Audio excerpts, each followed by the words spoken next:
자, 그러면 이제 에카테리 2세 이제 정책을 이제 봐야 되는데 앞에 언급한 것처럼 에카테리는 러시아 사람이 아니죠. 이 독일 사람이에요. 그래서 이제 포트 3세에게 시집을 하는데 그 시어머니 뻘 됐던 그 앞에 그 포트 3세 그 전에 엘리자베스 여왕이 있었어요. 엘리자베스. 예.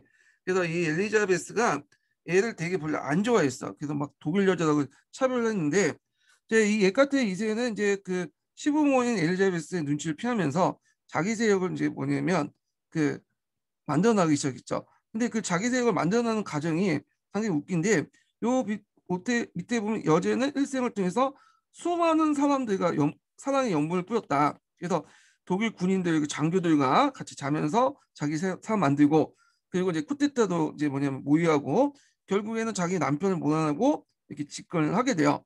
그래서 이 에카테리는 이걸 상당히 이제 뭐냐 사랑이라고 좀 하긴 좀 그런데 많은 그 정치 권력자, 정치 권력자들과 또 군인들과 서로 이제 뭐냐 잠자리를 하면서 나름대로 관계를 맺고 그들을 잘 이용하고 통치를 했어요. 이 사람이요.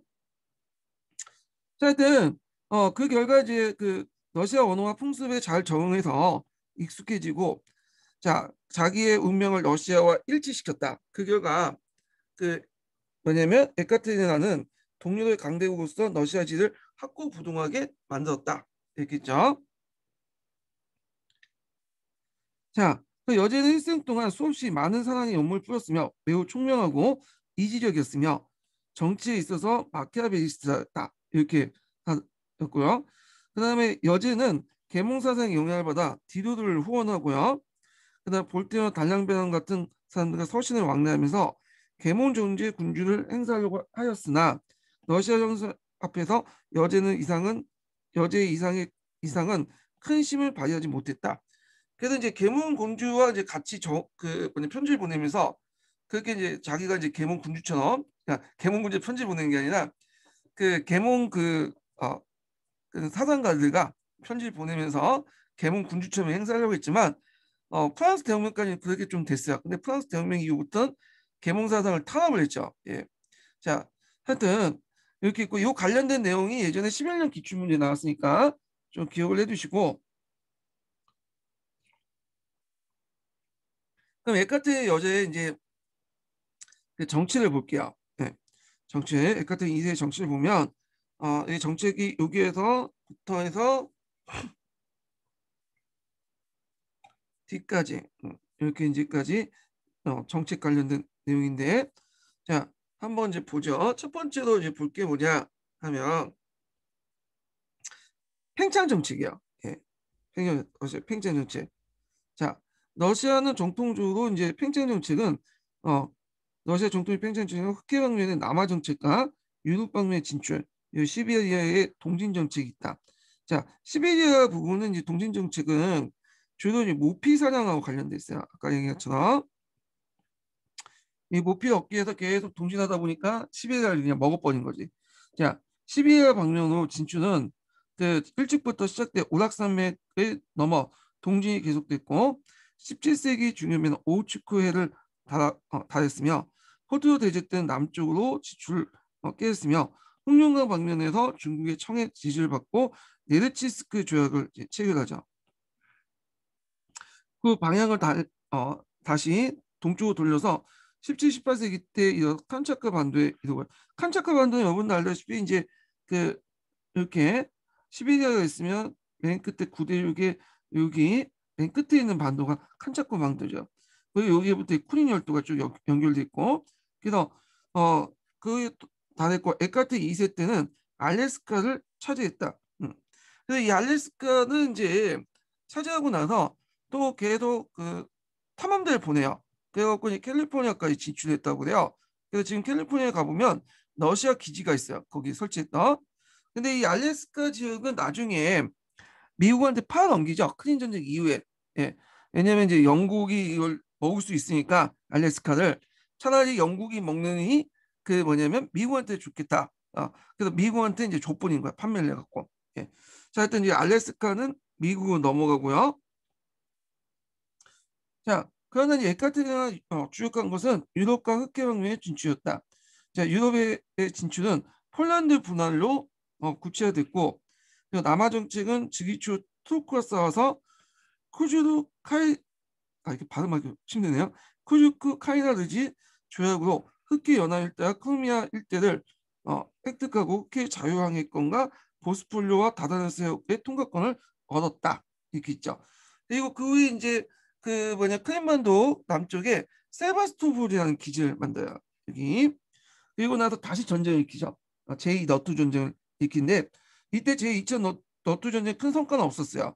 그래갖고 종전에 있었던 그 흑해 부분 연안에 조금 남아있는 트로크령을 병합하고 크리미아에 대한 어떤 종주권 이걸 다시 확인시켜 주는데 근처다는 거. 예.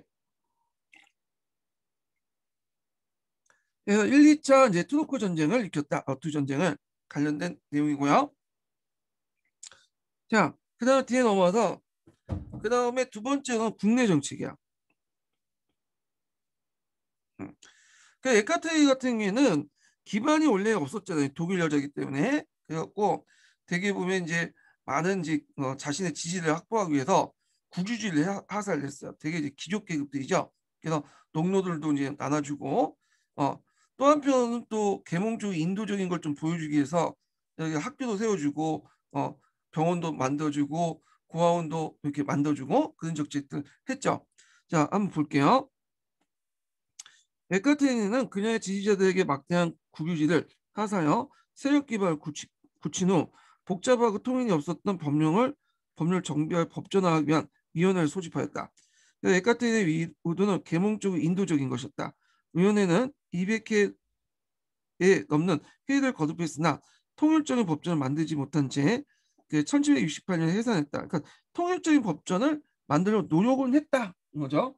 예, 만들었다가 아니라 자, 에카테리는 그 각 도시와 농촌 학교를 세워서 교육을 보급시킨 걸 구상을 했으나 실제로 옮기지 못하고요.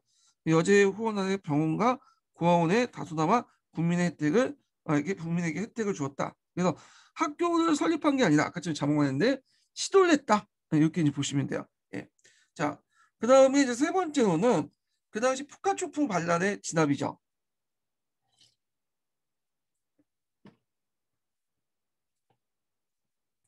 자, 1773년에 불만을 품었던 코사크에서 이 푸카초프 대반란이 나왔어요. 코사크라고 하는데 정확한 명칭은 그 코사크라고 하죠. 코사크 또는 카자크라고 해요. 카자크. 여러분의 그 영화에서 카자크 기병대 같은 거 좀 많이 들어왔죠. 이 코사크는 어떤 민족이냐면 오늘날 우크라이나 일대하고 러시아 남서부, 서남부에 있었던 그런 민족 집단인데 이 사람들은 이제 그 14세기에서 15세기 때 형성됐다고 해요. 그래서 18세기 때부터 이제 러시아의 지배를 받게 된 그 민족이에요. 그래서 얘네들이 이제 그 러시아 재정에 불만이 받아가지고 반란을 많이 일으켜요. 그래갖고 이제 앞에서 얘기했던 스타카 나진 반란이라든지 지금 언급했던 푸카초프 등 이런 반재정 반란을 일으키거든요. 자, 하여튼 이런 것들 다 진압을 하고 나서 이제 18세기 말에 들어가면 그 좀 뒤에죠. 요 정도죠. 18세기 말 그러니까 푸카초프 대반란이 일어난 그 시기 정도 지나서 좀 뒤에 약간 뒤에 들어가면 이걸 진압하고 나서 얘네들 이제 뭘로 만드냐면 일종의 군사 집단으로 만들어. 네. 그래갖고 러시아 정규군이 있으면 기병 중심의 어떤 이 코사크 기병들을 만들었고 러시아군을 보조해주는 역할 하게 돼요. 그래갖고 이제 주로 이제 그 당시 여러 전쟁도 있죠.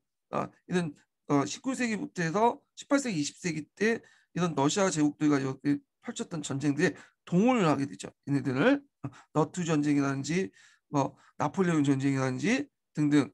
자, 이게 동원을 했던 그 중군사 집단들, 중군사 민족 집단이 이 카자크 민족이에요. 하여튼 여기에서 이제 뭐냐면 여기 있었던 농노들이 푸카초프 대반란을 일으켰다. 이렇게 보시면 돼요.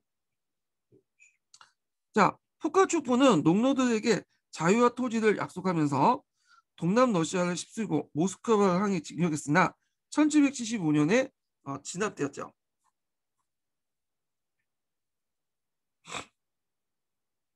자, 이 반란은 러시아 사이에 내재됐던 심한 불만과 모순을 드러낸 것이다. 그래서 그렇지 않아도 난맥에 빠져 있던 지방 행정은 이 반란은 거의 붕괴 상태에 이뤘고 에카테르는 전국을 50개 행정구로 구분하여 지방행정기구를 정비했다. 이 반란 이후에요. 그 여자는 지방자치를 잘 창달시키는 뜻을 비췄으나 실제로 황제에 의해서 임명된 귀족 출신의 지방장관에게 실권이 있었고 따라서 이 개혁은 황제의 전제 정치를 강화한 것에 불과했다. 자, 네 번째로는 이제 그 계몽군주적 모습이에요. 이 같은 2세 같은 경우에는 처음에는 계몽 사상을 상당히 심취했다고 했죠. 볼테르와 또 편지를 나누고 근데 프랑스 대혁명 이후부터는 태도가 바뀌어졌어. 그래갖고 이제 탄압으로 바뀌게 되는데 한번 볼게요. 자, 에카테리나는 예술가가 문필가를 격려했고 프랑스부터 불온 서적을 낙인 찍힌 그 가격한 서적의 유포조차 허락하였다. 여제의 궁정과 귀족들은 완전 프랑스풍을 만들어 프랑스를 사용했고요. 프랑스풍의 옷을 입었다.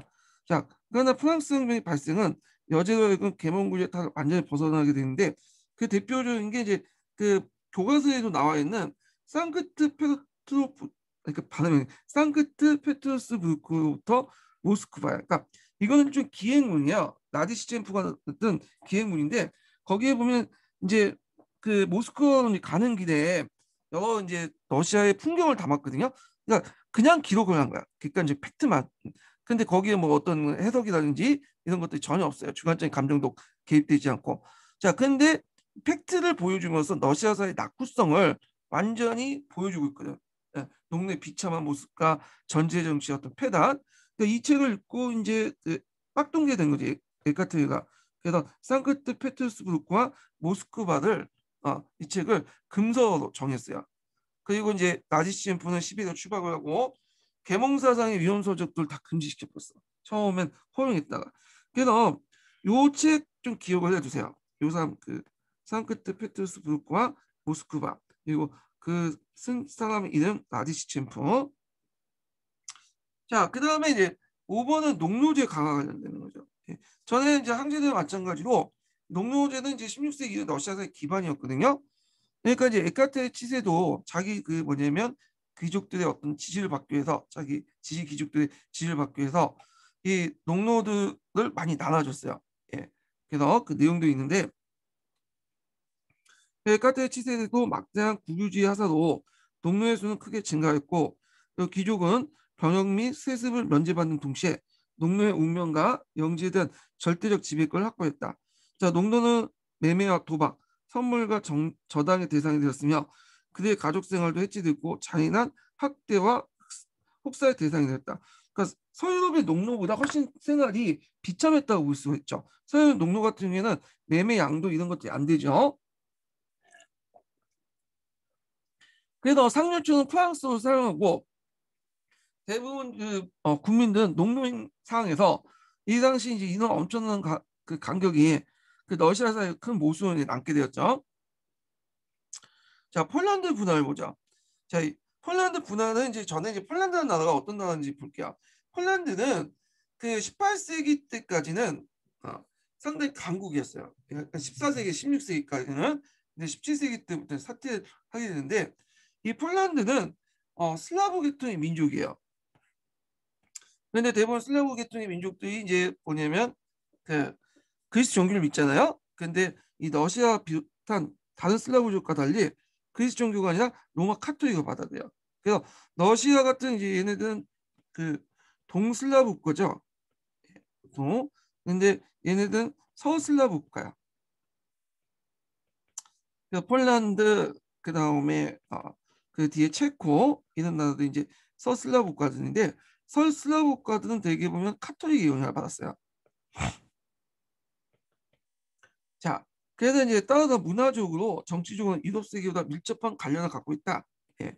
그래서 14세기에서 16세기 때 상당히 잘 나갔죠. 잘 나간 얘기가 여기 있어. 그래서 폴란드는 그 당시 리투아니아까지 다 병합을 해서 영토가 발트해까지 있었어요. 폴란드의 위치가 딱 유럽의 중앙에 있잖아요. 그러다 보니까 밖으로 나가기 되게 좋은 위치야. 팽창을 할 때는. 근데 거꾸로 이것은 딱 이제 뭐냐면 힘이 약할 때는 밖으로부터 사방부터 공격받은 좋은 위치죠. 그러다 보니까 동전의 양면이 있는데 자, 하여튼 내용 읽어볼게요. 그래서 14세기에서 리투아니아와 합병하여 그 영토를 확정하고 16세기 때 그 영토가 발트해부터 원래 흑해까지 이뤄 강대국이 되었다. 자, 이 강대한 국가는 실제 폴란드를 중심으로 한 여러 소국가들의 느슨한 연합체였으나 그 변형기에는 엘게르 왕조의 유능한 군주의 치하에 서는 동로 모스크바 공국, 남은 오토만 제국의 공격을 물리칠 정도 강대했다. 그리고 한때는 그 모스크바 공국이 쇠퇴할 때 잠깐 이제 그 로마노프 왕조가 등장할 때 가도기 때 군대를 끌고 이제 뭐냐면 모스크바까지 공격을 한 적도 있어요. 예. 근데 그렇게 잘 나갔던 이 폴란드가 17세기 때 들어오면서 쇠퇴를 하게 돼요. 투르크, 타타르, 스웨덴, 러시아 등 주변 여러 세력들 공격을 받고 국력이 현저하게 쇠퇴를 했다. 그러면 폴란드가 이렇게 쇠퇴했던 배경이 뭐냐? 두 가지 측면을 볼 수 있죠. 첫 번째로 보면 폴란드는 이 지리적 조건이 별로 안 좋아. 그러니까 이제 팽창할 땐 좋은데, 그 나갈 때 방어할 때나 그 외부로 또 공격할 땐 별로 안 좋은 위치에 있어요. 그래서 하천이 많은 평원지대에서로서 폴란드는 외적을 방어할 자연의 장벽이나 장애물이 없이 개방되어 있었다. 자, 그다음 두 번째로는 폴란드 국제야. 폴란드 정치 체제도. 이 폴란드의 군주제는 선거제예요. 그러니까 여러 이제 그 제후들이 뽑는 선거제인데 이 선거를 좌우하는 귀족들이 그들의 권한을 축소하거나 삭감할 정도 강력한 군주를 선출하지 않으려고 했기 때문에 때로는 폴란드 사정을 모르는 외국인들을 선출한 경우 얘네를 허수아비 왕으로 이제 세워놓으려고 했던 거죠. 그래야 왕은 무력하고 실권은 귀족들이 구성하는 국회에 있었으나 국회 구성원들 기준은 저마다 절대적인 거부권. 그러니까 자기가 거부를 하면 이제 모든 것이 통과가 안 되는 거야. 네. 그래서 거의 만장일치제죠. 그러니까 이 만장일치제는 솔직히 말해서 이제 누구나 이제 정책을 하지 못하잖아요. 다 조금씩 반대가 있으니까. 자, 이런 것도 있었고 그 다음에 이제 세 번째가 있네. 세 번째 폴란드 귀족은 그가 속한 계급에 대한 이기적인 충성심밖에 갖고 있지 않았으며 토착 상인은 물론이고 외국 상인조차 밖에 한때 번창했던 도시의 시민 계급을 거세해버리고 영지의 농노를 러시아 귀족보다 훨씬 호독하게 됐다. 예. 자, 이게 세 번째죠. 지리적 문제, 폴란드 정치 구조의 문제, 폴란드 귀족들의 어떤 이기적 속성 이런 것들이 폴란드를 약하게 만들었다. 이렇게 보시면 돼요. 자, 그래서 이런 상황에서 이제 1772년 18세기 후반에 에카트의 여제를 중심으로 했고 앞에서 언급한 것처럼 포유데니 대왕과 협의해서 이때 포유데니 대왕은 포유데니 2세죠. 오스트리아와 마리아 테레지아를 이렇게 끌어들여서 폴란드 영토를 야금야금 먹게 돼요. 그래서 이 폴란드 분할과 관련된 내용이 여기에서 여기까지죠. 예. 자, 그래서 폴란드 분할은 1차부터 해서 3차까지 분할했다. 이렇게 기억을 해주시면 돼요.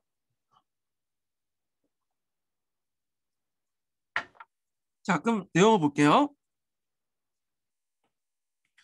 자, 여기 보면 이제 그때 이제 폴란드 분할을 할 때 폴란드는 저항할 힘이 없었고 영토의 4분의 1은 항상 폴란드 귀족들은 대책을 강구했으나 이미 늦었다. 여기까지가 1차 분할이죠. 1793년에는 그 당시 이제 러시아와 포르센이 2차 분할을 했죠. 포르센이 이제 뭐냐면 그 당시 이제 2차 분할을 했던 이유가 영토가 이제 뭐냐 산재됐기 때문에 하나로 합칠 필요가 있었어. 예, 폴란드 분할의 참여 이유죠. 그래서 이제 1795년 코스추스쿠 중심으로 폴란드 예국자들이 완강을 저항에도 불구하고 나머지 영토가 러시아, 포이센, 오스트리아에 의해서 분할되어 폴란드는 멸망했다. 그래서 마지막에 3차 분할이죠. 그때 폴란드를 많이 차지했던 국가가 어떤 나라냐면 그 러시아예요. 이 러시아. 자, 그 이제 폴란드 민족은 기회 있을 때마다 독립을 회복하기 위해서 영웅적인 투쟁을 계속했으나 번번이 실패하고 실제로 이제 독립국이 된 것은 1차 세계대전 때 끝난 후였다. 이렇게 보시면 돼요. 자, 그 다음에 이제 영국 넘어가죠. 영국. 투도 왕조 넘어가죠. 장미 전쟁 결과 이제 투도 왕조가 이제 형성이 됐다고 했잖아요. 자, 그러면 이제 그 투도 왕조 관련된 이제 내용을 이제 좀 볼게요. 헨리 7세부터 이제 투도 왕조가 이제 시작을 하죠. 그래서 이 투도 왕조 때 절대 왕권이 만연돼요.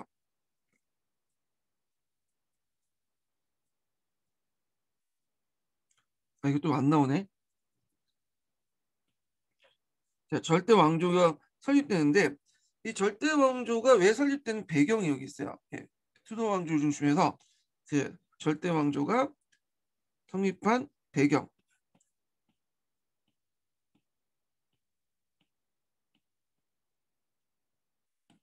자, 여기 한번 볼게요. 자, 장미전쟁은 과거에 봉건 귀족이 크게 약화된 것이 주된 이유지만 또한 국민이 봉건제의 무질서에 실증을 느낀 거야. 장미전쟁에 그 꼴 많이 봤잖아요. 그래서 질서와 안정을 시구하고 구신정으로 왕권을 구하게 되었으며 헨리 7세는 이러한 기대에 부응하여 왕권을 강화한 사실도 절대 왕조의 중요한 이유다. 네, 이렇게 보시면 돼요. 자, 그러면 헨리 7세의 개혁을 볼게요. 여기에서 헨리 7세예요. 자, 헨리 7세는 장미정변 때 문제가 됐던 이 당시 봉건귀족의 사병제를 폐지하죠. 요걸 이제 뭐라고 아까 치면요 의사봉건제라고 하죠. 자, 이 의사봉건제는 영토를 준 게 아니라 봉급을 줬다고 했잖아요. 자기 기사들에게. 하여튼 이는 사병제를 폐지하고 그래서 의사봉건제에 기인하는 무질서를 종식하고 안전과 질서를 회복했고요. 국가 수익을 크게 증가시키는 한편 낭비를 삼가고 이탈리아나 한자 상인 같은 외국인 상인들 억제하고 국내 상인들을 적극 지원했다. 일종의 중상주의 정책을 하게 된 거죠. 헨리 7세는 왕권의 국민적 기반을 확립시키고 안전과 번영된 국가 여유 있는 국고를 헨리 8세에게 넘겨줬다. 자, 헨리 8세는 이제 그 두 번째 아들이야. 헨리 7세. 근데 첫 번째 아들이 먼저 죽었죠. 그래서 하여튼 이렇게 하고 즉위하게 되는데 앞에서 언급한 헨리 8세는 6번이나 결혼했어요. 예. 왕위를 갈아탔고 그래서 이제 아들 낳기 위해서 이게 결혼을 계속 했는데 이 당시 이제 헨리 8세는 르네상스 군주에서 볼 수 있듯이 한양을 좋아했으나 국가재정 파트너 몰고 간 일은 없었다. 그는 그 중앙정부를 개혁하고 종교개혁을 당했으며 종교개혁과 관련된 내용은 앞에서 언급했죠. 수도원을 해산하고 그 토지를 측근과 왕권의 지지자들에게 나눠줬다. 그래서 자기 기반을 이제 그냥 만들었고 그의 시대는 절대 왕권을 확립되었으나 그는 영국의 한정적 전통을 무시하지 않았고 중요한 일은 의회를 통해서 실천 옮겼다. 그래서 투도 왕조는 전반적으로 의회를 되게 강조했어요. 의회. 예. 그래서 의회와 같이 협력했다 이렇게 보시면 돼요. 헨리 7세든 헨리 8세든 그다음에 그 등장한 엘리자스 여왕이든 의회와 협력하면서 정치를 했는데 문제는 이제 스튜어트 왕조가 등장하면서 의회와 척을 지게 되죠. 예. 그러다 보니까 이제 갈등이 일어나게 된 거야. 그래서 청교도 혁명이나 명예혁명 이런 것도 이제 일어나게 되는 건데 자 계속 읽어볼게요. 자, 이 점에서 이제 헨리 7세와 엘리자스 1세는 동일했다. 물론 투도 시대 의회는 왕권에 저항할 만한 힘이 없었고 왕권의 도구에 불과했지만 프랑스 3부회가 그 당시에는 전혀 소집되지 않았죠. 왜냐하면 앞에서 얘기했던 프랑스 3부회는 마지막으로 언제 소집했어요? 그러니까 프랑스 대혁명 이전에 마지막으로 그 당시 루이 13세 때 소집됐죠. 그냥 소집이 안 됐어. 그러다 프랑스 대혁명 때 소집된 거 아니에요? 예. 왜 소집이 안 됐냐? 소집할 필요가 없기 때문에. 왜냐하면 그 당시 삼부회 같은 신분제 위에 제일 중요한 게 뭐야? 돈이지 돈. 재정 징수잖아. 근데 이미 이제 재정을 장악할 했던 프랑스 왕권 입장 때는 소집할 필요가 없겠죠. 근데 영국은 달랐어요. 영국은 그 당시 이제 입법 권한뿐만 아니라 재정 권한도 가지고 있었거든요. 예. 그래서 이제 왜 영국이가 그걸 가지고 있었냐? 지방을 그 당시 그 투도 왕조 때 장악하지 못했어요. 영국 잉글랜드 왕조는 지방 장악력이 낮았다고 했죠.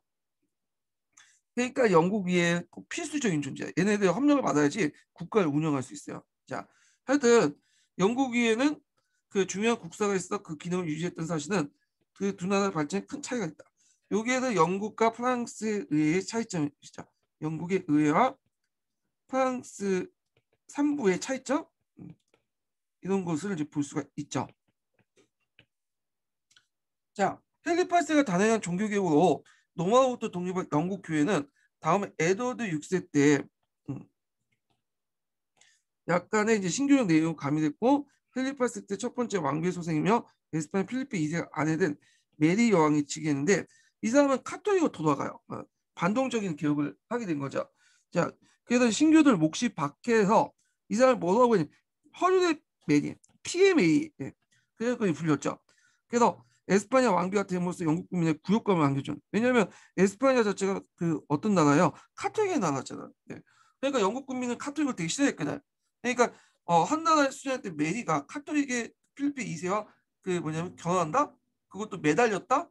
예. 필리핀 2세는 도망가는데 매달리는 그 모습도 보였으니까 되게 싫었어. 또 메리가 또 일찍이 뭐냐면 예전에 저 카렌 있죠, 카렌. 이 카렌을 상실했어요, 메리 때. 그러니까 욕은 욕대로 얻어먹은 거죠. 이것 때문에. 자, 하여튼 헨리 8세의 메리가 죽자 이제 헨리 8세 두 번째 왕비였던 앤 부린이 이제 25살의 서생이었던 그 25살의 이제 엘리어스 1세가 왕에 계승했죠. 이앤 부린도 상당히 좀 비참하게 끝났죠. 1000일 동안 왕배 먹다가 처형당했잖아요. 그래서 이제 메간 남자하고 놀았다는 이유지만 실제로 아들을 생산하지 못했죠. 그래서 이제 엘리자베스 7세 때가 투더 왕조의 제일 전성기였는데 엘리자베스 7세는 섹스피어에 상징됐듯이 영국 르네상스 개혁이요 투더의 절대 왕조 절정기로서 영국의 근대적 발전에 확고한 기반을 구축했던 시기도 하였다. 그러니까 여왕이 즉위하자 신교적인 영국 국교회를 함시키고 종교 면에서 국민적 통합을 깨웠으나 신교와 국교의 극단파를 제하고는 종교적 면 간대한 태도를 취했다. 그래서 영국 국교회를 확립하고 통일령을 공포했잖아요. 그렇다고 해서 얘네들 영국 국교회를 강요한 건 아니야. 카톨릭도 그냥 믿게 내버려뒀어요. 그래서 공식적으로 까놓고 믿으면 모르겠는데 그냥 집안에서 개인적으로 믿는 건 내버려뒀어. 예. 그러다 보니까 이제 약간 이제 이런 종교적 가능성 때문에 약간 이제 신교와 구교 간의 갈등이 좀 줄어들었죠. 예. 그런 걸 좀 기억을 해두시고 그러면 그때는 청교도는 뭐였냐? 청교도는 막 맹하식이었어요. 싹이 텄던 이 청교도는 그 엘리자베스 여왕이 통일령을 공포하고자 그 불만을 가지고 있는 사람들이 이제 청교도의 어떤 모태가 됐거든요. 근데 실제 청교도들이 본격적으로 들어간 거는 엘리자베스 여왕 이후예요. 예, 이후. 그러니까 이제 17세기 정도 이렇게 초중반이죠. 그러니까 엘리자베스 말년 정도, 17세기 초중반 그러니까 엘리자베스 죽고 나서 이제 초반 때 이렇게 이제 해서 청교주의가 이제 확산이 되는 거야. 이게 좀 뒤에 얘기예요. 예. 자, 그래서 이제 그 엘리어스 여왕 때는 이 영년 여왕은 일생 독신을 지냈고 필리핀 2세가 이제 구원했는데 구원을 이제 물리쳤죠. 그 심지어는 그 앞에서 이제 뒤에서 얘기했지만 드레이크에게 기사 자기도 주고 막 거부하고 막 예전에 얘기했죠. 그래서 이제 구원자를 절제에 조종하여 외교 정책에 타고난 효과를 거두었다. 여왕의 행정부는 능률적이었고 의회는 영왕에 순종하였다. 경제가 발전됐고 1600년 최초의 주식회사인 동인도 회사가 그 성립됐고요. 그래서 해외 발전에 기틀을 마련했고 그때 이제 북미 지역을 개척하면서 버지니아가 개척했죠. 버지니아. 미국 동부 해안 지역의 버지니아 식민지를 개척을 했는데 이 버지니아는 처녀란 뜻이죠. 그래서 처녀왕 엘리아스를 기리기 위해서 버지니아 명칭을 이렇게 갖다 붙였다고 해요. 예. 자, 하여튼 이런 것들 같이 기억을 해두시면 될 것 같아요. 예. 자, 물론 동인도 회사는 이제 뭐 인도 쪽에 관련된 회사지만 버지니아는 좀 다른 거죠. 자, 그 다음에 이제 당시 스코틀랜드를 볼게요. 스코틀랜드는 잉글랜드 북쪽에 있는 왕조죠. 예, 얘네들은 잉글랜드와 따로 놀고 있었어. 그 당시 독립왕국이었어요. 스코틀랜드가 이제 모든 면에서 이제 좀 잉글랜드보다 후진적이었고 그때 이제 프랑스 기지가 메리가 이제 거기에 섭정을 하고 있었는데 자 이때 이제 제나바에서 존 녹스의 지도를 받고 돌아온 그러니까 존 녹스 칼뱅의 지도를 받고 돌아온 존 녹스라는 인물이 있어요. 이 존 녹스가 장로교를 세웠어. 장로교를 여기 북쪽 지역에 자 근데 이제 요 얘네들은 이제 스코틀랜드 민족주의가 있죠. 얘네들. 네. 근데 그다음 누가 기지가 섭정이 이제 메리가 이제 집권을 하고 있었잖아요. 그러니까 그거에 대해서 상당히 불만을 가질 수밖에 없죠. 그러니까 이 장로교를 중심으로 해갖고 카톨릭인 메리를 뭐냐면 타도하자 이런 식으로 해서 프랑스의 반프랑스의 국민 감정이 구심점이 된 거야. 그래서 1561년 메리의 딸인 동시에 헬리치스의 증손녀였던 메리 스튜어트가 스코틀랜드를 통치해 왔어요. 그러니까 이제 얘도 오랫동안 이제 프랑스에 있다가 프랑스 교육을 받고 들어왔잖아요. 그러니까 안 좋게 생각하지 얘네들 입장으로 때는. 결국에는 장로교의 강력한 반항에 당면하여 도망갔죠. 어디로? 이쪽 도망간 거야. 그리고 나서 그의 아들이 지겠는데 이 사람이 제임스 6세예요. 자, 이 메리 스튜어트의 아들 제임스 6세는 나중에 잉글랜드 왕도 겸하죠. 잉글랜드 왕도 제임스 1세가 되죠. 이 사람이. 그래서 이제 영국으로 이제 망명을 갖고, 자, 엘리자베스가 처음에 이제 메리 스튜어트가 오니까 엘리자베스 메리 스튜어트는 친척간인 거예요. 거의 사촌 정도 돼요. 예. 왜냐하면 그 당시에 유럽의 왕실들은 서로 이제 혼택을 하면서 결혼을 같이 했잖아요. 예.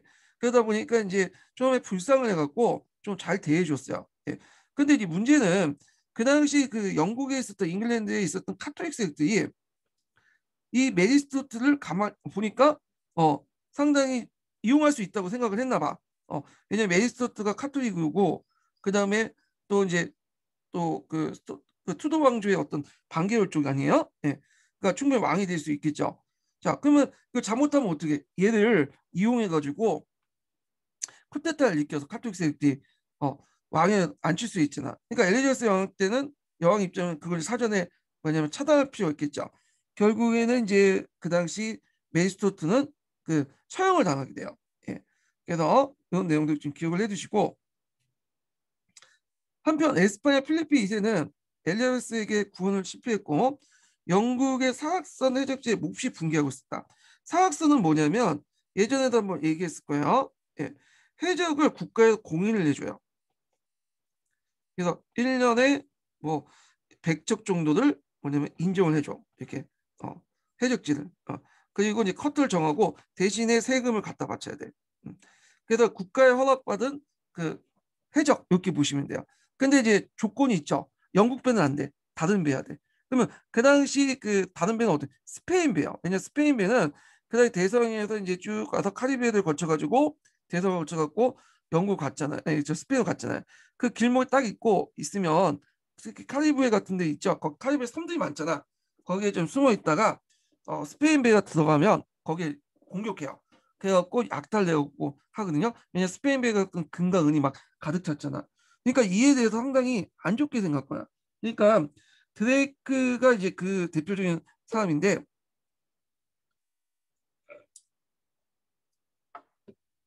이 드레이크를 이제 그 당시 필리핀 2세가 사형을 요구했어요. 이 사람 죽여라고. 예.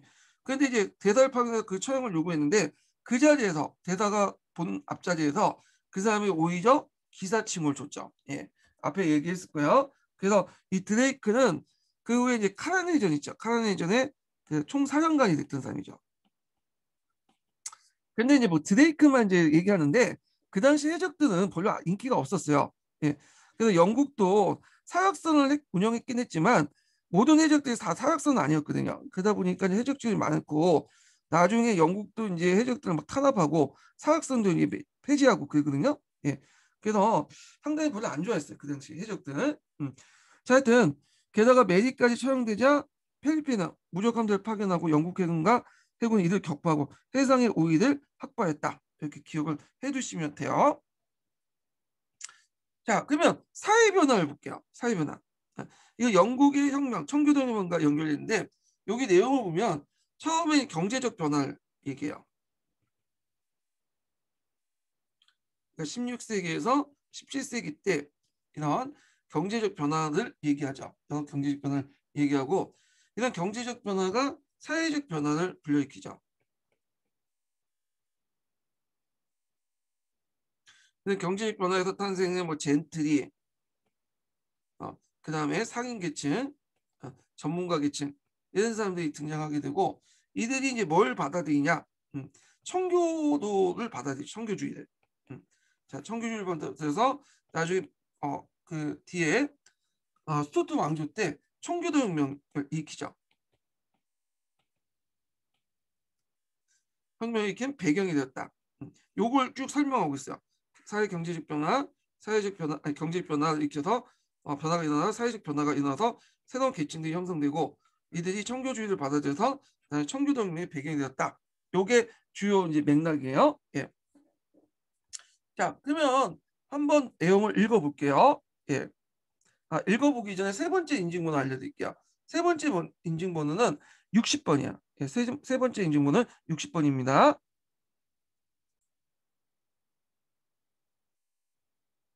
자, 투더 시대부터 혁명이 발생한 1640년 사이에 영국 사회에 많은 변화를 겪게 되는데, 자, 이러한 사회 변화는 청교도의 주된 배경이 됐다. 그래서 먼저 설명한 것이 경제적 변화예요.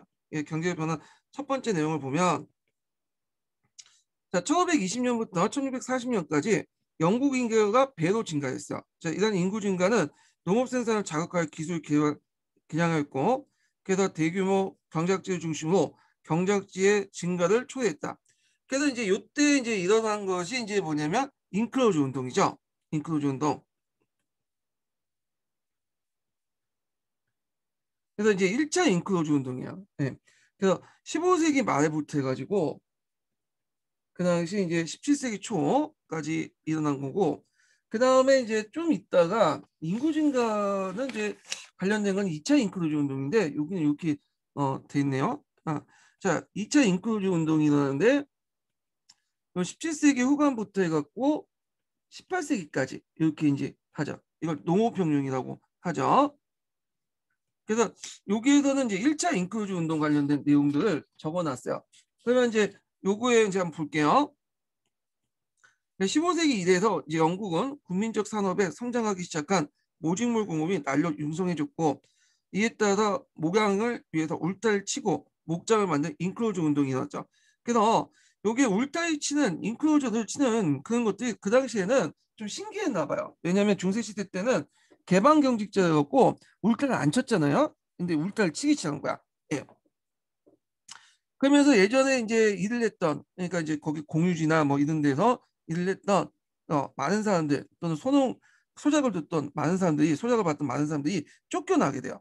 그래서 수많은 소농과 비농들이 토지로부터 추방되어 임금 노동자 전락하죠. 그래서 대개 보면 이제 임금 노동자들은 주로 농업 노동자들이죠. 왜냐하면 그 당시 산업혁명 이전이니까. 예. 아니면 도시로 올라가면 이들은 빈민이 돼요. 그래갖고 이제 가갖고 이제 뭐 구걸을 하거나 아니면 좀투리 그렇게 하거든요. 그 엘리자베스 여왕 때 이때 이제 이런 것들이 많으니까 사회 문제가 되니까 이들을 이제 빈민을 가둬두기 위해서 구빈법이라는 걸 이제 실시했어. 엘리자베스 여왕 때. 그리고 나중에 또 이제 신구빈법이 따로 있어요. 이건 뒤에 얘기지만 하여튼 구빈법을 실시했던 것이 그때 이제 뭐냐면 그 시기적 배경이죠. 근데 구빈법이라도 벌 그런 게 좋은 것도 없어. 그냥 가둬놓고 그냥 때리고 약간 빵 던져주고 그 정도야.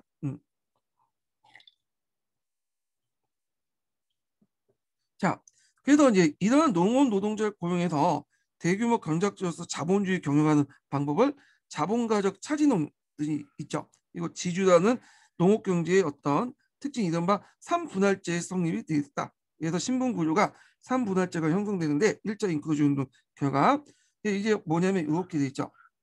자, 세 개가 있고 제일 위에는 젠틀한 지주 계층이 있어요.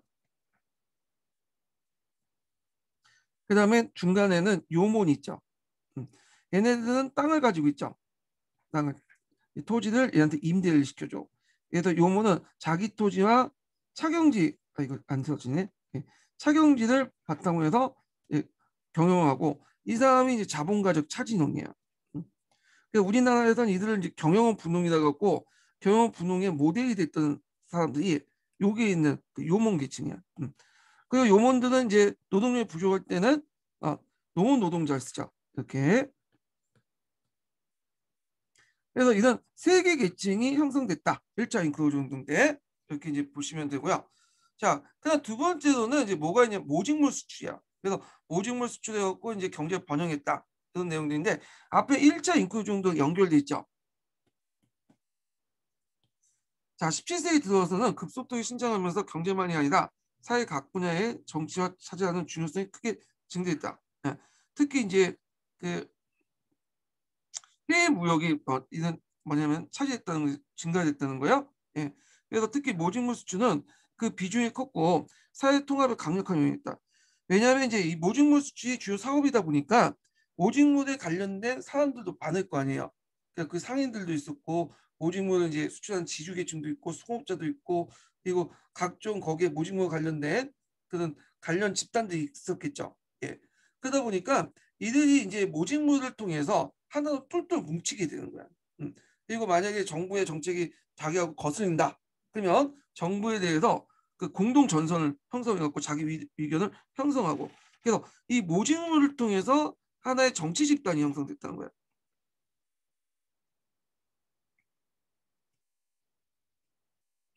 이거 관련된 내용인데 이거 한번 각자 읽어보시고요. 그다음에 세 번째로는 해외 무역도 발달됐지만 모직물 중심의 해외 무역도 발달됐지만 또 국내 산업도 크게 발달됐어요. 왜 발달됐냐면 일단은 이제 첫 번째로는 17세기 전반기에 이자율이 낮아졌어. 10%에서 5%로. 그래서 이제 정치적 안정을 깨다 보니까 이런 것들이 이제 되겠죠. 그래서 유동자본이 늘어났고 두 번째는 석탄 산업과 철사, 유리, 비누 제조업 같은 신규 사업들이 일어났어요. 이걸 이제 뭐라고 하냐면 제일 경제사학자는 제1차 산업혁명이라고 불러요. 예. 우리가 이제 오리지널 산업혁명 있죠. 18세기 말에서 일어난 그런 오리지널 산업혁명 이전의 산업혁명이라 해갖고 1차 산업혁명이라고 해요. 이게 이제 오리지널 산업혁명이고 그 다음에 여기가 이제 뒤에 19세기 때 일어난 산업혁명을 2차 산업혁명. 그래서 보통 우리가 산업혁명을 얘가 1차고 뒤에 이제 19세기 때 2차 일어난 걸 보지만 실제로 많이 쓰이는 건 산업혁명 이전은 1차 산업혁명 그리고 산업혁명 이전 이후는 2차 산업혁명 이렇게 구분을 좀 해요. 예. 그래서 17세기 때 일어난 산업혁명 이렇게 보시면 돼요. 그러면 여기에서 왜 이런 산업들이 이제 가까워왔냐? 철사나 그다음 비누 제조 이런 등등은 철사는 뭐 때문에 필요했어요? 양들이 밖으로 못 나가게 될 거냐? 그러다 보니까 철사가 필요했던 거고, 그다음 비누 같은 경우에는 양들 닦아야 되겠죠. 턱을 깎고 나서 그러니까 필요했던 거야. 예. 뭐 등등 해갖고 이제 이런 신규 산업도 일어났다. 예. 기억을 해두시면 되고요. 자, 그렇지만 비중은 크지 못했다는 거, 하여튼 그런 것도 있었다는 거 좀 기억을 해두시면 될 것 같아요. 자, 크진 않았고 여전히 이제 영국 경제 여전히 소규모 생산과 산업이 지배적이었지만 이 신규 산업들은 자본주의적 대규모 생산이었다. 비중은 낮았지만 생산 형태에서는 큰 의미가 있다. 이렇게 이제 볼 수가 있겠죠. 자, 이게 이제 세 번째 그 국내 산업과 관련된 제1차 그 산업혁명과 관련된 내용이고요. 그 다음에 이제 다섯 번째로 들자면 런던의 급속한 팽창이야. 런던의 급속한 성장이죠. 예. 그래서 그 런던이 왜 이제 급속히 성장하는 여러 가지가 있죠. 1차 인구조정 결과 잉여생 인구들이 런던에 집중이 됐고 그 다음에 또 이제 모직물 산업이나 등등등 해가지고 런던을 통해서 하다 보니까 런던의 인구가 증가된 거야. 예. 그래서 이렇게 보면 16세기부터 17세기 초까지 거쳐 경제 성장의 중요 국면이 런던에 집중되었고 인구는 1500년 6만 명이었던 것이 1645만 명을 증가했다. 자, 이 기간에 인구가 전체적으로 배로 증가한 사실과 그 다음에 인구 2만 5천 명이 넘는 도시가 없었던 사실 감안하면 런던의 인구 증가는 사실상 놀라운 것이 아닐 수 없으며 지방과 농촌의 잉여 노동력이 런던에 집중됐다고 볼 수 있다. 그리고 특히 이제 1550년에는 영국의 주요 수출품이었던 오직물의 90%가 런던을 거쳐 수출됐고 17세기에는 런던이 영국의 수출의 70% 내지 80% 장악했다. 장악하고 있었다. 게다가 런던은 각종 법정이 집중되어 있었고 영국은 법적 중심지로서 런던은 거대한 그 런던은 권력의 커다란 지대를 장악하고 있었다. 그래서 그런데 만일 왕권이 런던을 상실한다면 그것은 군사 경제 및 정치면 매우 주요 자원을 상실을 뜻하는 것으로 런던을 상실하고 왕이 연명할 가능성이 희박했다. 그러니까 런던이 상당히 중요하다. 이게 왜 중요하냐면 앞에서 이제 런던이 인구가 증가하고 그 런던의 경제적 지위가 올라감으로써 나중에 이제 청교도혁명이나 명예혁명은 어디에서 일어났죠? 예, 런던에서 일어났죠. 예. 그러다 보니까 런던을 장악한 청교도 세력들이 결국엔 권력을 장악하게 되죠. 왕실은 쫓겨나게 되고 요거와 연결돼서 보시면 될 것 같아요.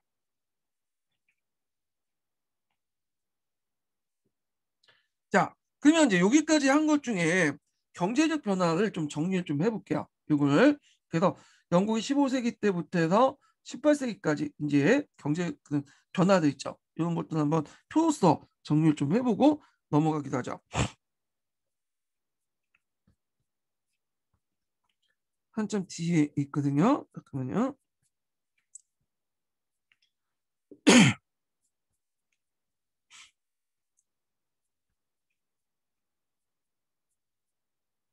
음. 자, 이게 17세기가 아니라 15세기죠. 자, 15세기부터 해서 이제 18세기 때 이제 경제적 변화를 한번 볼게요. 다 청교도혁명과 배경돼 있죠. 자, 요거 15세기, 16세기 요 변화는 청교도 여기까지 청교도 혁명 배경. 자, 15세기 때는 모직물 산업이 발전되죠. 이제 잉크로즈 운동의 조짐이 보이고 그다음 농촌 수공업이 발달되기 시작하죠. 자연 농민증이 등장하고 그다음에 16세기에 되는 모직물 공업 전성기를 누리며 잉크로즈 운동이 본격화되고요.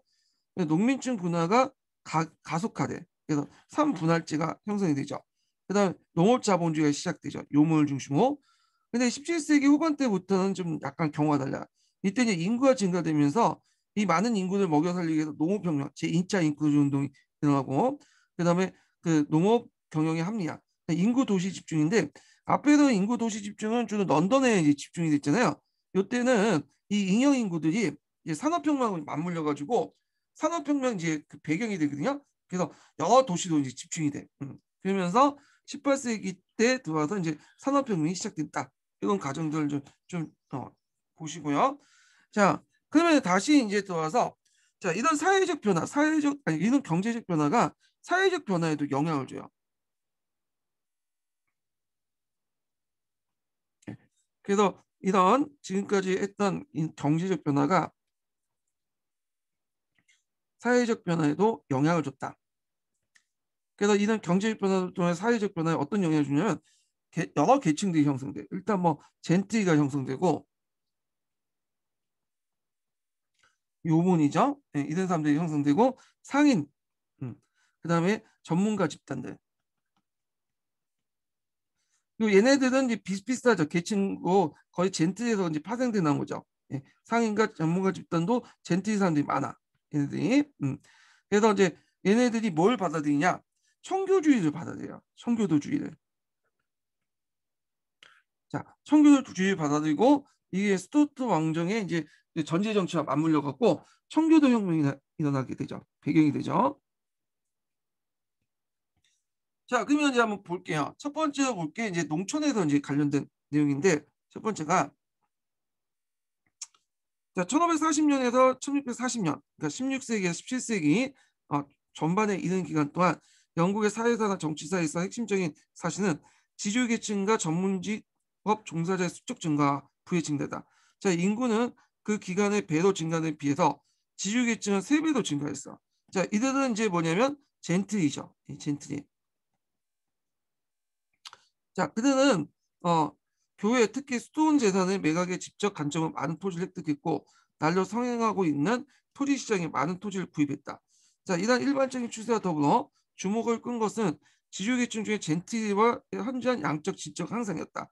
귀족들은 이제 그 수도원 재산을 구입한 기증을 받거나 고가 젠트에 팔아넘겼는데 지주계층 중에 귀족도 있죠. 근데 이때 귀족은 자기 귀족이야. 백작, 남자, 자작 이런 것들 있죠. 근데 상당수 지금 다 젠틀이에요. 그래서 이 젠틀은 소규모 등기 소장농이나 정기 소장농 등도 그 물가 등과 소장농 상승으로 압박을 받고 그의 토지를 젠틀리와 부연 자연농 용원에게 팔아넘겼다. 예. 그래서 뭐 여기 등기 소장농, 뭐 정기 소장농 있는데 그 밑에 주 있으니까 보시면 되고요. 예. 자, 이에 이제 토지 흐르면 사회계층이 양극화해서 젠틀로 이제 향하게 됐죠. 그래서 젠틀가 토지를 다 갖고 있는 거야. 소유권을 거의 대부분. 근데 젠틀에도 다 똑같은 젠틀이 아니에요. 예, 빈곤한 젠틀도 있겠죠. 예. 근데 이제 상대적으로 볼 때 젠틀가 이제 지주계층으로서 확고한 자리를 잡았다. 이렇게 보시면 돼요.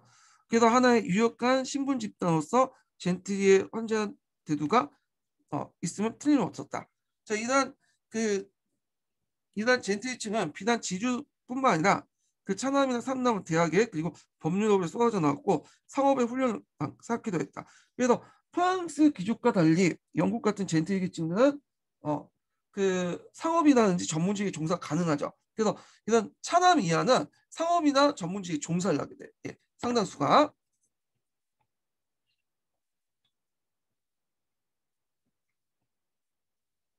자, 뿐만 아니라 이 시기 때 하원의석이 약 300석에서 500석 증가했는데 젠틀이 의사 점유율이 50%, 75% 증가했고 그리고 지방행정을 담당한 그 사람은 그 뭐야, 시한판사는 젠틀이죠. 젠틀. 그래서 이 젠틀이가 상당히 큰 역할을 했다는 거 기억을 해두시면 되고요.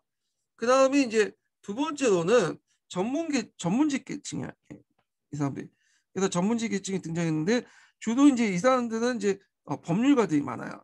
그리고 이 법률가들도 상당수가 그 형제라든지 그 어떤 아버지 때 보면 다 젠틀 계층이었어. 그 다음에 이제 의사가 있고 세 번째는 상인이야.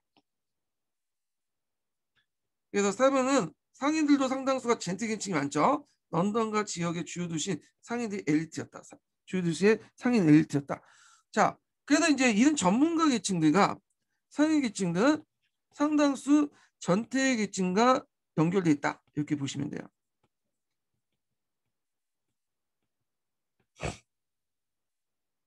자, 그러면 이제 여기에서 이제 이렇게 젠틀을 중심으로 한 이제 지방색들 등장을 했잖아요.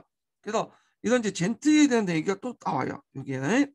자, 젠틀은 이제 그 당시 대부분 이제 고등교육의 이수자였어요. 네.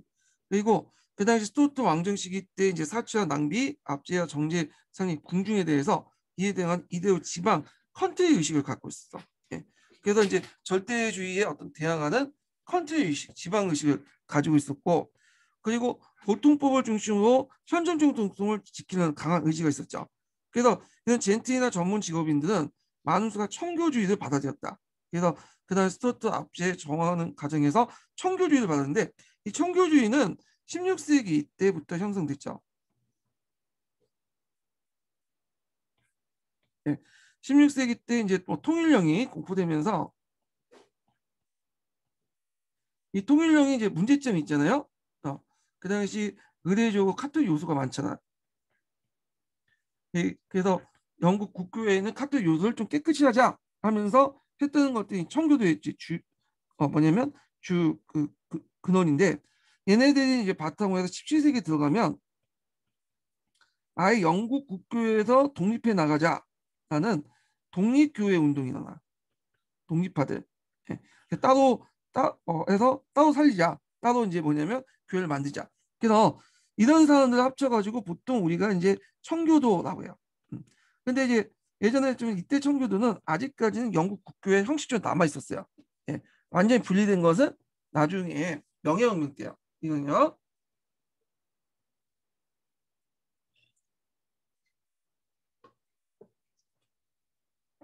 자, 그래서 이제 청교주의 영향은 소상인, 수공업자, 소생 상점주, 자연농민 사이에 강범위에 퍼져 있었고 특히 후자, 즉 중산계층과 그 하층에 대해서 청교주의는 문자해독과 교육의 기능을 수행했다. 자, 이들 경관 청교도는 성경을 읽기 위해 글을 배웠고 청교도 목사는 신도가 성경을 올바르게 이해하도록 설교를 했으며 그 설교는 교육적 의미와 더불어 농촌의 자연농민과 도시의 수공업자도 정치하는 역할을 수행했다. 그래서 그 중에 일부가 이제 후에 수평파라고 알려지는 좀 가격파 집단이 형성이 되죠. 자, 그래서 이상과 같은 사회 경제 변화로 균형의 발전으로 청교주의 전파, 이 교육의 확대와 더불어 한편은 정통적인 권력의 보유자, 즉 국왕, 궁주인, 고위성직자, 귀족계급가, 단 한편 젠트리, 법률가, 상인, 그 자영농민, 소상인층의 적자 증대되는 그러나 아직 동질적인 아닌 세력과 사이에 마찰이 발생한 것은 예고한 것이다. 자, 그러면 17세기 때 영국이 당면한 가장 중요한 정치적 과제는 후자들, 새롭게 등장한 계층들 있죠? 정치 과정 속에 협동적으로 참여시키는 문제이다. 이런 것들이죠. 자, 그 다음에 이제 그 혁명의 길 해가지고 이때부터 이제 청교도혁명과 명예혁명이 관련된 내용인데 청교도혁명과 명예혁명은 기출문제 자주 나오죠.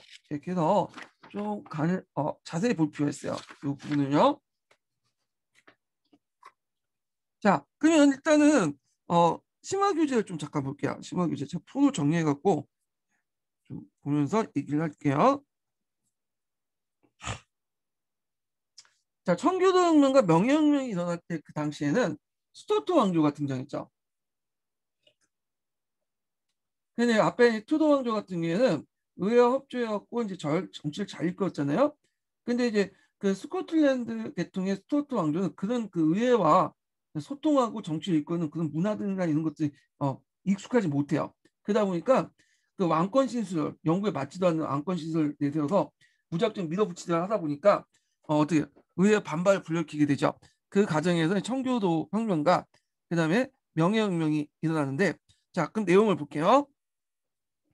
자, 청교도혁명과 명예혁명 때 이제 그 했던 네 명의 황제가 있죠. 왕이 있죠. 제임스 1세, 찰스 1세, 찰스 2세, 제임스 2세. 네 명의 황제인데, 자, 제임스 1세와 찰스 1세는 겉으로는 영국 국교의 강화 정책을 내세웠어요. 이거부터 설명. 하여튼 이런 왕들은 의회에 대립하는 과정에서 왕권을 강화시키려고 했는데, 이걸 이제 왕권을 강화시키는 과정에서 뭘 이용했냐? 종교를 이용했죠. 종교를. 자, 그래서 하여튼 제임스 1세하고 찰스 1세는 영국 국교의 강화 정책을 내세웠다. 예. 근데 이제 약간 결이 달라. 제임스 1세 같은 경우 보면 제임스 1세는 메리 스투어트의 그 아들이죠. 예. 그리고 이제 제임스 6세라고 해서 그 스코틀랜드 왕의 그 겸직을 하고 있었죠. 이 사람이.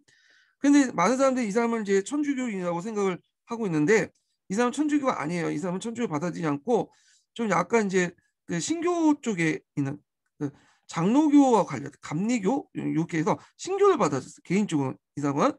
근데 제임스 1세가 이제 잉글랜드 왕에 즉위하니까 많은 이제 카톨릭 교도들은 좀 기대를 걸었어요. 왜냐하면 이 스투어트 왕조 자체가 천주교를 믿었던 집안이고, 자기 어머니가 메리 스투어트가 천주교인이잖아요. 이거 억울하게 엘리자베스 여왕한테 죽었잖아 또. 자, 그래서 친카톨릭 정책을 생각하고 있었는데 웬걸 영국 국교를 내세워갖고 반카톨릭을 내세워요. 탄압을 하죠. 그리고 한편 청교도 탄압해. 그러니까 영국 국교회가 그 당시에 뒤에 이제 설명하겠지만 여러 파별로 구성됐죠. 그래서 천주교 좀 의식을 받아는 고파교회가 있고, 천주교 의식을 좀 약간 떨쳐내고는 저파교회가 있고, 중간파가 있고, 강교파라는, 그다음에 저파보다 더 극단적인 청교도가 있어요. 그래서 주로 이제 그 제임스 1세는 이 영국 국교를 내세울 때 어디를 내세웠냐면 얘네들을 내세웠어. 중간에 있는 얘네들을. 그래서 그 당시 이제 청교도를 탄압하고 요파들의 의식을 강요하죠. 그래서 자기 충성 서약을 해라. 그래서 청교도들이 나 싫다 하면서 떠나잖아. 피그니 파더즈. 예. 자, 하여튼 이렇게 하고, 그러다 보니까 이제 카톨릭도 이제 탄압을 해. 하나의 그 왕국에는 하나의 종교만 있어야 된다. 자, 그러니까 이제 반카톨릭 반청교도 정책을 내세우니까 당연히 대립할 수밖에 없겠죠. 그래서 카톨릭에서 측에서 가이포코스라는 사람이 있어요. 가이포코스 그 가면을 쓰고, 가이포코스 가면 있죠. 그걸 쓰고 이제 국회의사당 가서 하약을 국회에서 폭발하는 그 가이포코스 하약 음모 사건을 일으켜요. 예. 그래서 책에는 이게 좀 잘못된 게 뭐냐면 제임스 1세가 친카톨릭 정책을 펼쳤다 이렇게 되는데 이거 잘못된 거예요. 그 서양사 총론이나 거기 적혀 있더라고. 근데 제임스 1세는 친카톨릭 정책을 펼친 적이 없어요. 예, 오히려 반카톨릭 정책을 펼쳤다 이렇게 보시면 돼요. 예, 영국 국교회는 그 중간파나 저파를 바탕으로 반카톨릭 정책을 펼쳤다 이렇게 보시면 되고, 근데 찰스 1세는 똑같은 영국 국교회 강화 정책이지만 또 이상 친카톨릭 정책을 펼쳤어. 왜 이게 다르냐? 앞에서 이제 말한 것처럼 제임스 1세는 얘네들을 이제 등용을 했잖아. 얘네들은. 그래서 이제 청교도와 카톨릭을 탄압을 했는데, 찰스 1세는 고파교회를 통해서 고파교회. 그러니까 영국 국교회 중에 고파교회는 카톨릭 의식이 제일 남아 있는 거예요. 그러니까 거의 카톨릭과 가까운 애들이야. 얘네들이 조금만 더 가면 카톨릭이 된 거야. 그러니까 그 카톨릭 친카톨릭 정책은 이제 뭐냐면 펴야 되겠는데 눈치가 보이거든. 그러니까 이제 그 영국 국교회 중에 카톨릭적 요소가 강하게 남아 있는 이 고파 교회를 내세워 가지고 친카톨릭 교회를 뭐냐면 강조 정책을 펼쳤다. 이 고고획파는 이 고파구회를 얘기하여 그리고 그러니까 이제 당연히 카톨릭도 반발하지만 청교도 더 반발하겠죠. 그래서 그 당시 대립구도를 보면 카톨릭과 영국 국교에 대해 청교도가 이제 아니 카톨릭 반발하는 게 아니라 청교도 반발하겠죠. 그래서 카톨릭은 이제 서로 친해지고 그래서 카톨릭과 영국 국교회가 내 청교도 이렇게 이제 나눠지게 되죠. 대립구도가. 근데 그 당시에 청교도는 의회를 장악하고 있었어요. 의회들. 얘네들이 의회들. 그래서 이제 이렇게 했는데 자 그래서 이제 영국 국교 정책 때문에 이제 해갖고 이것 때문에 친카톨릭 정책 때문에 뭐가 일어났냐 명예 아니 청교도 혁명이 일어났죠. 자 근데 이 찰스 1세가 죽고 나서 이제 크노웰이 집권을 하잖아요. 이 크노웰은 철저하게 뭐냐면 청교도주의자예요. 예. 그러면 이제 모든 종교를 청교도도 이렇게 통합을 했으면 되는데 그 사람 그렇게 별 좋지는 않았어요. 하나의 왕국에는 하나의 종교 필요하다. 하나의 공화국에도 하나의 종교 필요하다. 그런 논리를 펴서 어차피 청교도주의 다 통합을 하는데 공식화 시키지 않았죠. 근데 크노웰이 이제 뭐냐면 했던 정치들이 너무 그 크노웰식으로 정치적 올바름만 강조하는 거야. 예. 도덕주의를 강조하고 피곤하죠. 예. 그러니까 사람들이 이제 점점 청교도에서 멀어지기 시작해요. 예. 그래서 다시 청교도를 버리고 요 중간파 저파로 돌아가게 돼. 그래서 나중에 이제 찰스 2세가 집권할 때 의회 정치 구조는 바뀌어져. 그래서 이 영국 국교회 있죠. 영국 국교회가 의회가 이제 차지하게 돼요. 얘네들이 다수파를 차지하게 되고 이제 소수파는 청교도 물려나게 돼. 의회에서 이제 물려나게 되죠. 그리고 이때 이제 찰스 2세와 제임스 2세가 프랑스에서 많이 생활했기 때문에 카톨릭 교도였거든요. 예. 그러니까 제임스 1세, 찰스 1세는 카톨릭 교도는 아니에요. 이 사람 영국 국교회나 감리교, 신교적 신교파였는데 얘네들은 그냥 카톨릭이야. 그래서 대놓고 카톨릭 정책을 해요. 친카톨릭 정책을. 개인적 차원의 신앙심과 결부돼서 자, 그래도 그때 이제 이걸 막기 위해서 그다음 카톨릭과 영국 국교회, 의회를 찾아 영국 국교회가 대립하게 되고 그때 어설프게 끼었던 청교도가 같이 탄압을 받아. 카톨릭과 같이 패키지 묶어가지고 예. 그래갖고 이제 심사령이 통과되고 그러죠. 자, 그래갖고 이제 이것 때문에 이제 명예혁명이 일어나잖아요. 예, 이렇게 보시면 돼요. 자, 그 정리해서 얘기하면요. 제임스 1세와 찰스 1세 때는 영국 국교회 강화 정책을 했고 제임스 1세와 찰스 1세는 카톨릭 교도가 아니었지만 좀 약간 다른 그 정치적 결이 다르다. 그래서 제임스 1세는 그 영국의 중간파와 저파 애들을 포용해갖고 반카톨릭 반청교도를 내세웠고 근데 찰스 1세는 자기 부인이 이제 뭐 그쪽 그 청교도 쪽이 아니 카톨릭 쪽이에요. 그러다 보니까 친카톨릭 정책을 내세우는데 대놓고 카톨릭 내세우긴 그러니까 고파교회를 강조했죠. 그리고 반청교도 정책을 했고 그 청교도 혁명이 일어났고요. 크노에 이후에 정치적 정세가 완전히 바뀌어져 갖고 이제 의회는 그 다시 영국 국교의 중간파들 저파들이 장악을 하고요. 그리고 카톨릭이 주요 타도 대상이었어요. 이때 카톨릭 정책은 단순히 이제 국가적 정책, 왕권 강화 정책 외에도 개인 차원에서 시작했죠. 그래서 왕들이 개인 차원에서 결부돼서 시작했고 결국에는 이것 때문에 나중에 명예혁명이 왔다. 이렇게 이제 보시면 돼요. 예. 자, 요 구도를 좀 기억을 해두시고 이렇게 보시면 될 것 같고요. 자, 그러면 다시 이제 그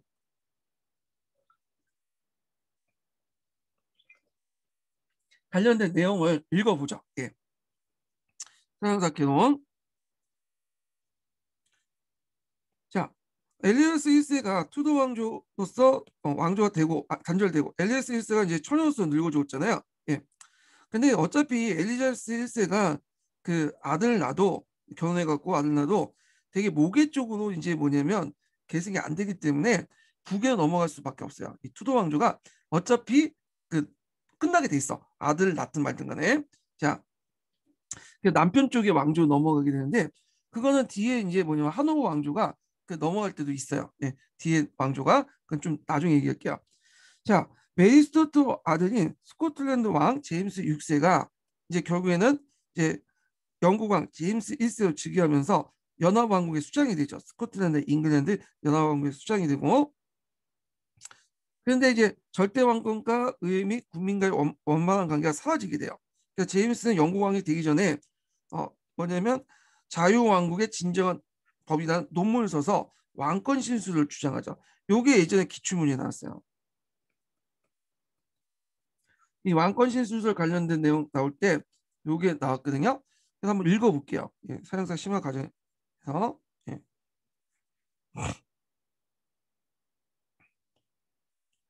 자, 그 성경에는 왕은 신을 부른다. 왕권은 어떤 의미에서 보면 신의 권력에 비유된다. 왕은 신하를 세우기도 하고 폐하기도 하며 높이고 벌하는 권력, 즉 살리거나 죽이는 권력을 지녔다. 또 신하 모두에 대해서 언제나 심판관이 되며 나아가서 그 신 이외에 다른 무엇에 대해서 책임지지 않는다. 자, 요 관련된 내용 좀 기억을 해두세요. 네. 그래서 자유왕국의 진정한 법은 왕이 꼭 신이다. 이렇게 이제 얘기한 건데, 자, 이거는 뭐 다른 대륙에도 먹혀질 수 있지만 그 당시 의회 권력이 강했던 그 영국 잉글랜드는 택도 안 되는 소리죠. 예. 자, 하여튼 영국 사정이 어두웠던 그는 영국 왕이 되자 이들 실천을 옮기려고 했다. 왕권 그 신수를 말하자면 대륙형 절대 왕정을 지행했던 것이다.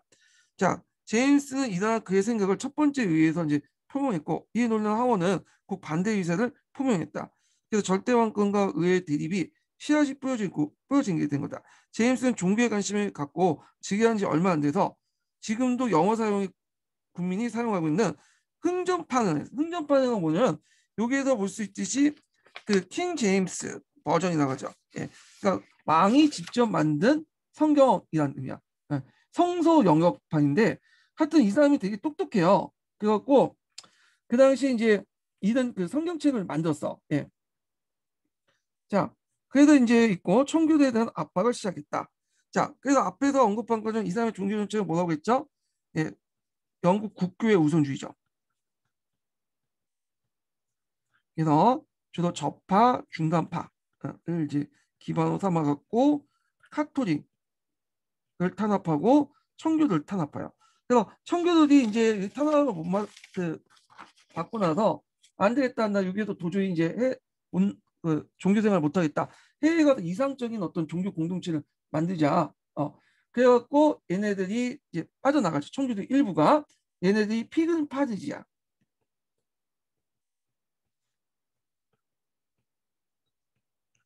그래서 얘네들이 이제 미국에 도착하기 전에 그 배 안에서 메인프라고 선언을 하죠.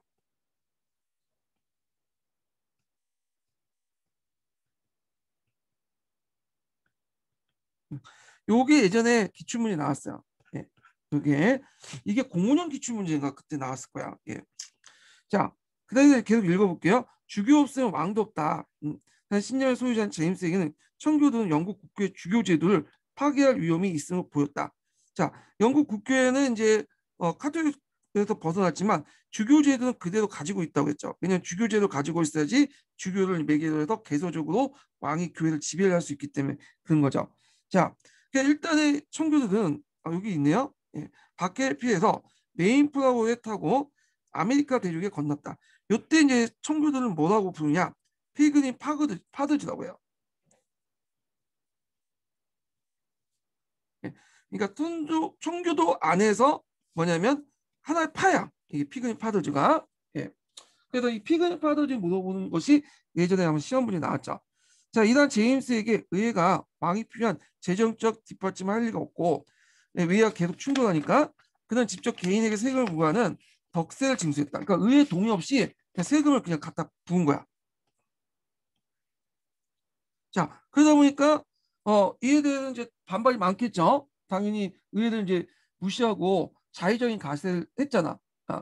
그래갖고 이제 의회는 어떻게 이제 대응하냐 그게 이제 나오는데 자, 의회는 그 당시 법론을 작성해요. 이렇게 자의적인 가세를 하니까 총론에 있거든요. 그 법론을 작성해서 자체 특권을 구형하죠. 의회 특권을 어떤 것이라고 특권을 이제 문서화시켜. 예전에 갈래로만 했는데 그래갖고 이제 이런 특권을 이제 특권을 규정하는 그런 것들을 이제 하죠. 그래서 그 내용 보면 회기 내에서 의회가 소집된 회기 내에서 의원은 제지나 그다음에 통제를 받지 않고 양심에 따라 발언할 수 있는 권리를 주장해요. 그러니까 의회 어떤 발언권, 면책 특권 같은 것들 의회 내에서 면책 특권을 뭐냐면 주장을 하고 이렇게 이제 하게 되죠. 자, 그리고 이제 또 이에 대한 거부 사건을 지지한 까닭으로 에드워드 코크가 대법원까지 파면되자 그래서 절대왕권의 정치 정치는 세인의 주목을 끌게 되었다. 예. 자, 그래서 이제 덕세를 이제 파견한 부과한 것에 대해서 에드워드 코크가 반대를 하니까 얘를 파면시켰거든. 그러니까 이제 많은 이제 사람들이 주목을 끌게 되죠. 자, 제임스 에스파냐 전쟁을 종식시킨 것도 에스파냐 상선의 습격과 약탈을 일삼았던 사람들이 불만이었지만 이때 이제 사작성 같은 걸 이제 뭐냐면 금지시켜요. 그리고 이제 이게 또 그 당시 해적으로 먹고 살았던 사람들이 불만을 가질 수밖에 없겠죠. 더 문제가 됐던 것은 제임스가 그러니까 찰스 1세의 왕자비를 에스파냐 왕실 출신으로 받아들이려 하자 의회는 의회의 권한을 강조하면서 대항 항의서를 제출하면서 이에 반대했다. 예. 그래서 이제 이런 내용도 좀 기억을 해두시면 되고요. 결국에는 왕자비는 프랑스 왕실을 맞이했으나 이건 역시 의회나 국민에게 만족스러운 것은 아니었다. 야, 프랑스 왕실이나 뭐 에스파냐나 다 카톨릭 아니야. 예. 자, 하여튼 이런 내용들 같이 기억을 해두시면 될 것 같아요. 예. 자, 그 다음에 이제 등장한 게 찰스 1세야. 찰스 1세. 찰스 1세인데 자, 찰스 1세는 좀 쉬었다 가죠. 요거는요.